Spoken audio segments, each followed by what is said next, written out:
Hello guys, good evening. আপনারা কেমন আছেন? আশা করি ভালো আছেন। আর আমি তো বেশি আছি, বিন্দাসেই আছি। একটু মুড খারাপ হয়, ঘুরতে বেরোই বান্ধবীদের সাথে। আজ আমাদের অনেক দিন পর আউটিং দিয়েছে, তো সব বান্ধবীরা একসাথে ঘুরতে বেরিয়েছি। আউটিং নিয়ে কোনো দিন ভিডিও করা হয়নি। যখন ব্যাঙ্গালোরে ছিলাম তখনই ভিডিও করেছিলাম। বৃষ্টিতে ছাতা নিয়ে আমরা শপিং করতে রওনা দিলাম। এদিকে আমার ফ্রেন্ড আমার ভিডিও করে দিচ্ছে, আমি ওকে বলেছিলাম ভিডিও করার জন্য। অটো ধরার জন্য আমার সামনে হাঁটতে হাঁটতে যাচ্ছি। এদিকে অটোও পেয়ে গিয়েছি, শপিং মলের দিকে যাচ্ছি। আমরা মলেই চলে এসেছি। এদিকে কেনাকাটা শুরু হয়ে গেছে, যে যার মতন চয়েস করছে। জানি না শপিং মল থেকে আমি কি নেব, তাও দেখছি, চয়েস করছি, যেটা ভালো লাগবে সেটাই তো নেব। এদিকে সুনন্দা বাচ্চাদের ড্রেস নিয়ে আমাদের সাথে মজা করছে।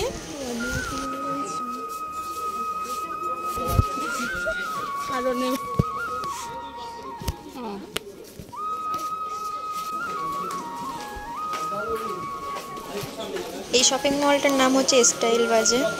এই স্টাইল বাজারে আমরা গিয়েছিলাম অফারের জন্য, মানে জুলাই মাসে ফার্স্ট ইয়ারে একটা অফার ছিল, গেট বাই ওয়ান ফ্রি।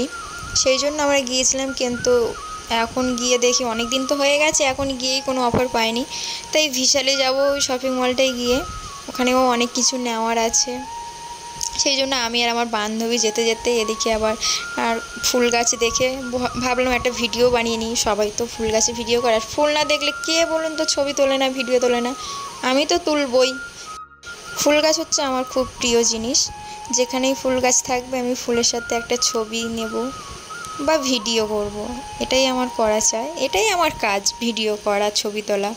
লাইফে আর কি আছে বলুন তো? স্মৃতিগুলো যদি ক্যামেরায় বন্দি না করতে পারি, তাহলে ফোনটা আমাদের কাছে থাকা বৃথা। এদিকে ফুলটা নিয়ে হাঁটতে হাঁটতে শপিং মলের দিকে আমি আর আমার ফ্রেন্ড এগিয়ে যাচ্ছি। সামনেও দুটো ফ্রেন্ড এগিয়ে গিয়েছে। এদিকে লিফটে উঠে গেলাম। বিশালে গিয়ে আমাদের কেনাকাটা কমপ্লিট হয়ে গেছে। এদিকে আমরা টোটো ধরে পার্লারের দিকে যাব। পার্লারে আমরা চলে এসেছি। পার্লারে এসেছি শুধু আমার জন্য, আমি চুলটা একটু কাটিং করব। চুলটা উঠে খুব বাজে হয়ে গেছে, পুরো সরু হয়ে গেছে, চুল নেই বললেই চলে।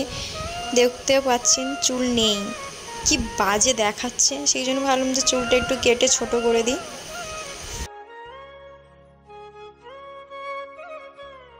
পার্লারে এসে আমার দুটো ফ্রেন্ডের সাথে দেখা হয়ে গেছে। এখানে আমাকে দাদা জিজ্ঞেস করছিল কতটা চুল কাটবো। আমি বলেছিলাম সামান্য পরিমাণ মতন চুল কাটতে। মাথায় লম্বা চুল নামেই আছেন, দেখতে পাচ্ছেন কি বাজে দেখাচ্ছে।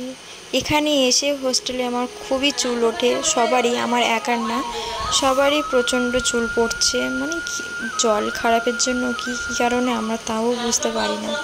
অনেকজনের তো সামনে পুরো টাকও হয়ে গেছে, আমার হয়ে গেছে, শুধু লক্সের জন্য একটু চাপা থাকে। চুল কাটার পরে আমি একটু আয়নার সামনে চুলটা একটু দেখে নিলাম। গাইস, আমার ভিডিওটি ভালো লাগলে লাইক, কমেন্ট, শেয়ার করতে ভুলবেন না। বাই।